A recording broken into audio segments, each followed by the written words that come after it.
Hello friends, welcome to my channel pointer classes. Friends, आज हम करने वाले हैं एक टॉपिक जिसका नाम है राष्ट्रीय शिक्षा नीति 1986। तो देखते हैं कि इस नीति में क्या कहा गया था। तो सबसे पहले ये जो नीति है इसका क्या मीन्स है। तो राष्ट्रीय शिक्षा नीति का मीन्स है कि एक ऐसी शिक्षा व्यवस्था जिसके अंतर्गत जाति, धर्म, लिंग या निवास बिना यानी इन सब के आधार पर बिना किसी भेदभाव के एक निश्चित स्तर तक सभी को तुलनात्मक गुणात्मक के साथ शिक्षा प्रदान करना। इसका मीन्स है कि बिना किसी भेदभाव के सभी को गुणात्मक शिक्षा प्रदान करना। ये क्या था राष्ट्रीय शिक्षा नीति का अभिप्राय। अब ये जो राष्ट्रीय शिक्षा नीति किस तरीके अब मैं इसके अंदर आपको ये बताना चाहता हूँ कि अगर आप राष्ट्रीय शिक्षा 1986 या 68 किसी के बारे में भी आप बनाना चाहते हैं तो सबसे पहले आपको उसके अभिप्राय के बारे में पता होना चाहिए कि जो राष्ट्रीय शिक्षा नीति है वो किसी के साथ भी भेदभाव नहीं करती है। ठीक है, चाहे वो कोई भी आधार हो, किसी भी आधार पर भेदभाव नहीं करती है। और सबसे पहले क्या है, कोठारी आयोग आया था जिसने शिक्षा के समग्र रूप का विचार दिया था। उसके बाद में क्या है, भारत की राष्ट्रीय शिक्षा नीति की घोषणा की गई थी, लेकिन शिक्षा नीति के प्रस्तावों व प्रावधानों को पूर्ण रूप से लागू नहीं किया गया। से यानी कि यहाँ तक पहुंची 1986 तक इसका प्रस्ताव बना। तो ये देखते हैं।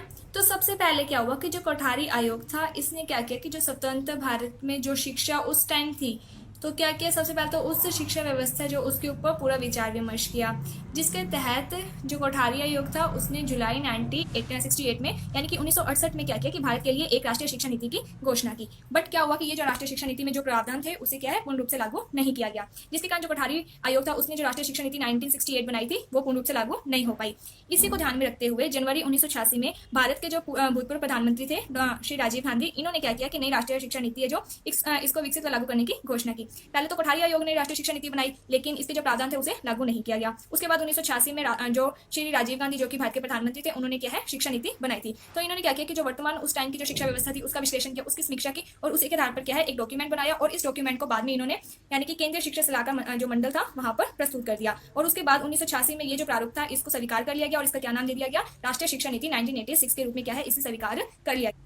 अब इसमें पहले आप देख चुके हैं कि पहले जो शिक्षा नीति की घोषणा की गई थी उसको पहले लागू नहीं किया गया था और बाद में क्या है जनवरी 1986 में देश के भूतपूर्व प्रधानमंत्री राजीव गांधी ने भी ये नई शिक्षा नीति लागू करने की घोषणा की। उसके बाद में 1986 के रूप में इसे स्वीकृत किया गया। उसके बाद में इसकी कुछ विशेषताएं आप देख सकते हैं। जो राष्ट्रीय शिक्षा नीति है इसका आधार क्या होगा, इसका आधार होगा मातृभाषा, यानी कि प्रारंभ में जो बालक है उसको क्या मातृभाषा में शिक्षा दी जाएगी। इसके बाद ये जो राष्ट्रीय नीति है इसका संबंध किससे था, आधुनिकरण की प्रक्रिया से होना चाहिए, यानी कि वर्तमान में जो भी तकनीकी आ रही है उसके हिसाब से क्या शिक्षा प्रदान की जानी चाहिए, यानी कि आधुनिकरण पर ज्यादा जोर दिया गया था। इसके बाद जो राष्ट्रीय शिक्षा नीति है उसका मेन एम था कि राष्ट्रीय जो एकता है उसको क्या है सुदृढ़ करने में समर्थ हो, ये ऐसी शिक्षा व्यवस्था हो जो कि राष्ट्रीय एकता को सुदृढ़ कर सके। इसके साथ ही ये कहा गया था कि शिक्षा व्यवस्था ऐसी होनी चाहिए जिससे कि जो छात्रों के जो व्यापक दृष्टिकोण को विकसित करने में समर्थ हो। राष्ट्र की जो आवश्यकता व क्षमता को ध्यान में रखकर ही शिक्षा व्यवस्था बनाई जानी चाहिए। शिक्षा व्यवस्था ऐसी होनी चाहिए जो कि सृजनात्मक व उत्पादक हो, यानी कि इससे क्या है बच्चों में क्रिएटिविटी उत्पन्न हो। ठीक है, इसके बाद आगे लिखा हुआ है कि इसमें भौतिक व जो मानवीय साधन है उनका विकास करने में समर्थ हो, ऐसी शिक्षा व्यवस्था होनी चाहिए। इसके बाद आगे देखते हैं कि निर्माण की प्रक्रिया, कि किस तरीके से ये जो शिक्षा व्यवस्था इसका निर्माण की प्रक्रिया कैसे चली थी।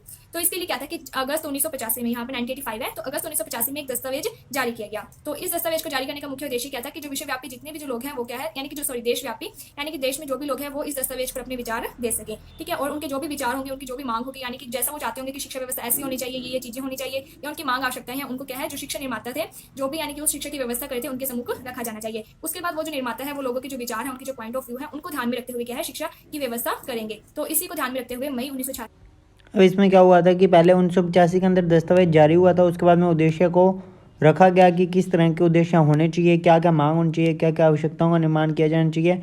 फिर उन्होंने क्या राष्ट्रीय शिक्षा नीति को कुल 12 खंडों में बांट दिया। अब ये 12 खंड कौन कौन से वो देखते हैं। एक प्रारूप यानी कि तैयार करके जारी कर दिया गया और इसको क्या नाम दिया गया था, राष्ट्रीय शिक्षा नीति 1986। और राष्ट्रीय शिक्षा नीति 1986 है जो उसको कितने खंडों में बांटा गया है, उसे 12 खंडों में विभाजित कर दिया गया था। इसके बाद है कि शिक्षा की राष्ट्रीय प्रणाली, यानी कि जो शिक्षा की राष्ट्रीय प्रणाली का क्या मीन्स है कि बिना किसी भेदभाव के लिंग, जाति, धर्म, निवास, बिना किसी भेदभाव के सभी को गुणात्मक शिक्षा प्रदान करना। और एक ऐसी शिक्षा व्यवस्था होगी, एक ऐसी शिक्षा की संरचना होगी जो पूरे जो राष्ट्र उसमें समान रूप से लागू होगी। और ये संरचना कौन सी थी, 10+2+3, यानी कि पहले 10वीं तक की शिक्षा, उसके बाद यानी कि 10वीं तक तो नॉर्मल जो शिक्षा दी जाती है, अनिवार्य जो भी सब्जेक्ट्स होते हैं, इसके बाद +2 यानी कि जो 11th ट्वेल्थ होती है जिसमें आर्ट्स कॉमर्स साइंस कोई भी सब्जेक्ट ले सकते हैं। उसके बाद 3 यानी कि जिसमें हम कोई भी अपना यानी कि कोई कोर्स वगैरह कर सकते हैं, ग्रेजुएशन जो भी हम सब्जेक्ट में करना चाहें वो कर सकते हैं। तो इस तरीके की क्या है संरचना जो कि पूरे राष्ट्र में समान रूप से लागू की गई। इसके बाद आगे है कि सर्वांगीण विकास की दृष्टि से सर्वांगीण विकास जैसे कि शारीरिक, मानसिक, संवेगात्मक, सामाजिक, राजनीतिक, आर्थिक इस तरीके के विकास के लिए पूर्व बाल्यकाल शिक्षा जो उसको उच्च प्राथमिकता दी गई। कि इसमें क्या कहा गया कि बच्चे का अगर आपको सर्वांगीण विकास करना है तो सबसे पहले उसकी जो नींव है उसको मजबूत किया जाना चाहिए। और जो बच्चे की नींव है वो क्या है पूर्व बाल्यकाल शिक्षा, ठीक है, यानी कि उसकी जो प्रारंभ की शिक्षा होती है उस पर क्या है ज्यादा जोर दिया गया।